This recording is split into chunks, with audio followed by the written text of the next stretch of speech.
નમસ્કાર વિદ્યાર્થી મિત્રો, અમારી યુટ્યુબ ચેનલમાં આપ સર્વેનું હાર્દિક સ્વાગત છે. અને આજે આપણે જીસીઆરટી ટેસ્ટ સિરીઝ શરૂ કરવા જઈ રહ્યા છીએ, જેમાં આપણે ધોરણ 6 શરૂઆત કરવાના છીએ. તો વિદ્યાર્થી મિત્રો, આમની વિશેષતા વિશે થોડી વાત કરીએ તો ચાલો વિદ્યાર્થી મિત્રો જોઈએ. આપણે દરેક ચેપ્ટરના ઓછામાં ઓછા 25 પ્રશ્નો આપવામાં આવશે, અને તેમાં બી આપણે વાત કરીએ ચેપ્ટર પ્રમાણે પ્રશ્નો વધી પણ શકે છે. ત્યારબાદ દરરોજ સવારે 9 વાગે લેક્ચર અપલોડ કરવામાં આવશે.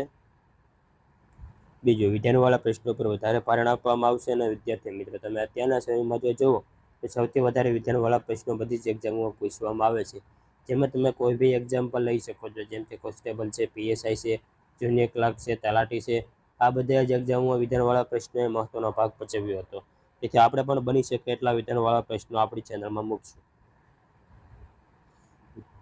કુલ ધોરણ 6 થી 12ના 129 ચેપ્ટરો છે વિદ્યાર્થી મિત્રો, અને આપણું પ્લાનિંગ 150 દિવસનું છે. દરરોજ સવારે એક ચેપ્ટર મૂકવામાં આવશે, અને તેના બની શકે એટલા પ્રશ્નો આપણે મૂકશું. સંપૂર્ણ ચેપ્ટરોનો સમાવેશ કરવામાં આવશે, અને એક પણ ચેપ્ટર બાકી નહીં રહે.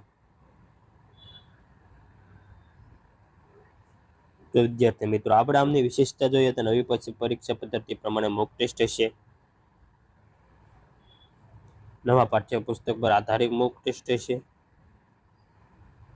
અને એમાં બી વાત કરીએ તો આ મોક ટેસ્ટમાં પ્રકરણમાંથી બની શકે એટલે મહત્તમ MCQ આપણે તૈયાર કર્યા છે.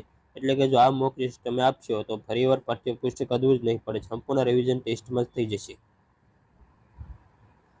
અને વિદ્યાર્થી મિત્રો, ગુજરાત સરકાર દ્વારા લેવામાં આવતી તમામ સ્પર્ધાત્મક પરીક્ષાઓ માટે ખૂબ જ ઉપયોગી મોક ટેસ્ટ રહેશે.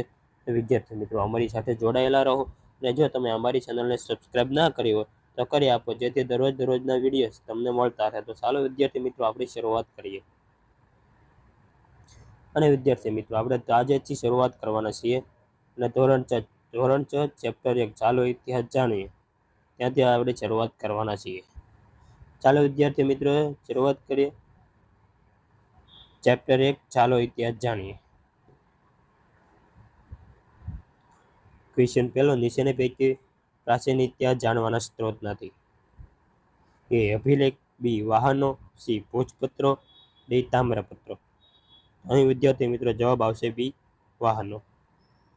બીજો ક્વેશ્ચન, પ્રાચીન લોકો સિંધુ નદીના પૂર્વ કિનારાને કયા નામથી ઓળખતા હતા? એ ભારત, બી એક પણ નહીં, સી હિન્દુસ્તાન, ડી ઇન્ડિયા. અહીં વિદ્યાર્થી મિત્રો જવાબ આવશે ડી ઇન્ડિયા. ત્રીજો પ્રશ્ન, ઇન્ડસ શબ્દનો સંસ્કૃત ભાષામાં અર્થ શું થાય છે? એ ભારત, બી આપેલ તમામ, સી ઇન્ડિયા, ડી સિંધુ. અહીં વિદ્યાર્થી મિત્રો જવાબ આવશે ડી સિંધુ. ચોથું, અશોકનો શિલાલેખ કઈ જગ્યાએ મળી આવેલો છે? એ જુનાગઢ, બી ગાંધીનગર, સી કચ્છ, ડી વડોદરા. આ વિદ્યાર્થી મિત્રો આપને બધાની ખબર જ છે, આ પ્રશ્ન વધારે પૂછવામાં આવેલો છે દરેક એક્ઝામોમાં. તો અહીં જવાબ આવશે એ જુનાગઢ. ત્યારબાદ 5મો પ્રશ્ન, ભારત નામનો ઉલ્લેખ સૌ પ્રથમ શામાં જોવા મળે છે? એ અર્થવેદ, બી સામવેદ, સી યજુર્વેદ, ડી ઋગ્વેદ. અહીં વિદ્યાર્થી મિત્રો જવાબ આવશે ડી ઋગ્વેદ. છઠ્ઠો પ્રશ્ન, હસ્તપ્રતોમાંથી કયા યુગની માહિતી મળે છે? એ મધ્યકાલીન, બી નૂતન પશ્ચિમકાલીન યુગ, ડી આધુનિક પ્રાચીન યુગ, અને સી આધુનિક યુગ. અહીં વિદ્યાર્થી મિત્રો જવાબ આવશે ડી પ્રાચીન યુગ.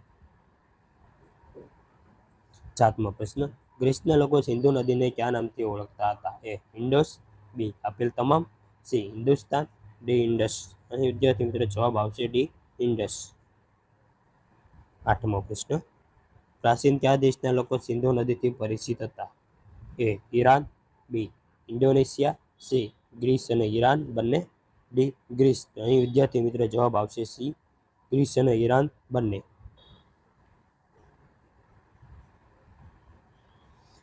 9મો પ્રશ્ન, તાડપત્રો અને ભોજપત્રો પરથી શાની માહિતી મળે છે? જીવન જીવવાની પદ્ધતિ, બી રહેણી કહેણી, સી આપેલ તમામ, ડી ભાષા. અહીં વિદ્યાર્થી મિત્રો જવાબ આવશે સી આપેલ તમામ. 10મો પ્રશ્ન, ઇન્ડિયા શબ્દ કયા શબ્દ પરથી ઉતરી આવ્યો છે? એ ભારત, બી ઇન્ડસ, સી હિન્દુસ્તાન, ડી ઇન્ડસ. અહીં વિદ્યાર્થી મિત્રો જવાબ આવશે બી ઇન્ડસ. ઇન્ડસ એટલે એનો અર્થ સિંધુ થાય છે. 11મો, તાંબાના પતરા પર કોતરીને લખવામાં આવતો લખાણને શું કહેવામાં આવે છે?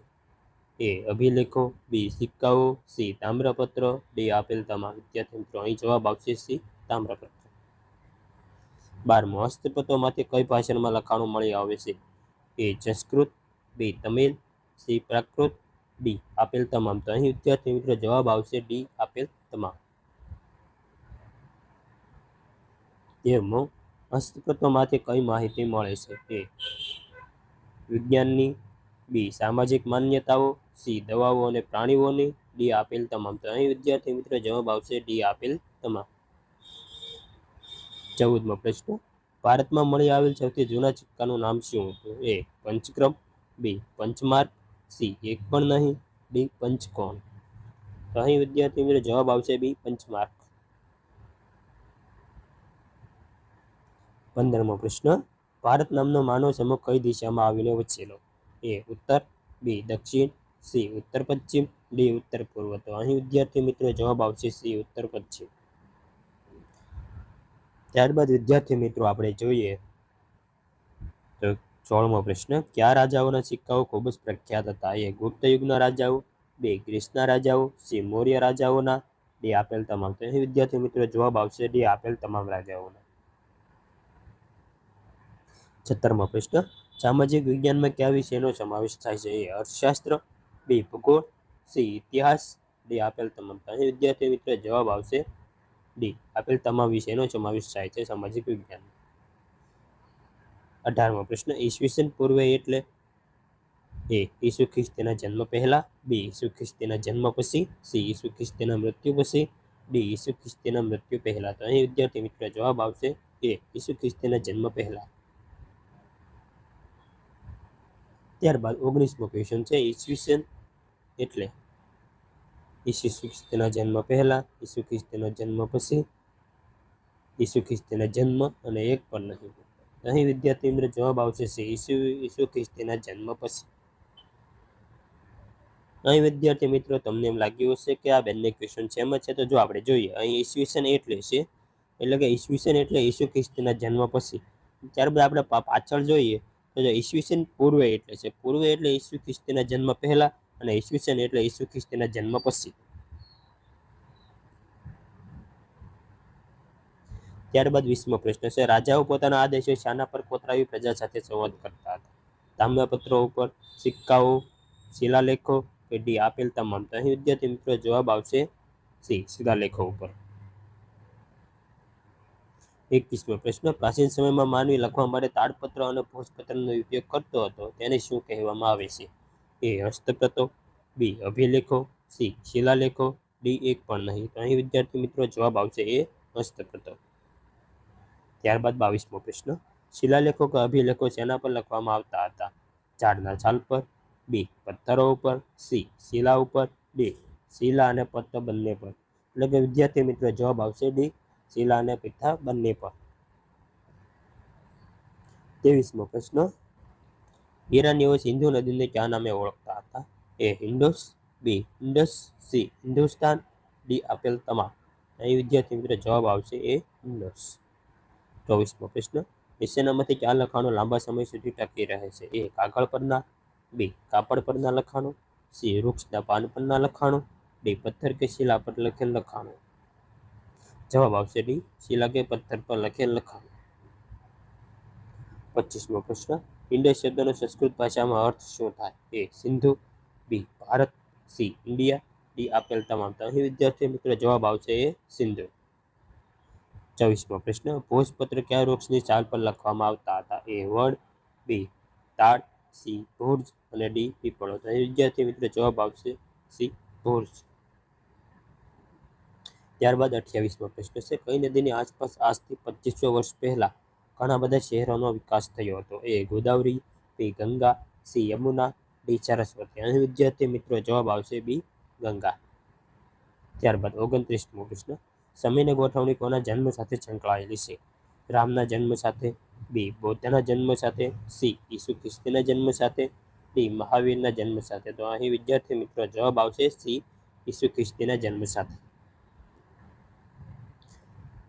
30મો પ્રશ્ન, નીચેનામાંથી કઈ બાબતે તાડપત્ર અને ભોજપત્રો મળી આવે છે?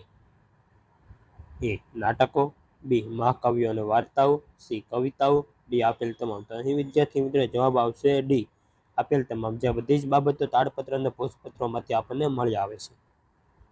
ત્યારબાદ 31મો પ્રશ્ન, અસ્ત્રપત્રો કઈ જગ્યાએ સચવાયેલ છે? એ મંદિરોમાં, બી રાજાના દરબારોમાં, સી મઠોમાં, અને ઓપ્શન ડી છે એ અને સી બંને, એટલે કે મંદિરોમાં અને મઠોમાં બંનેમાં આપણે સચવાયેલ જોવા મળે છે. જવાબ આવશે એ અને ડી બંને.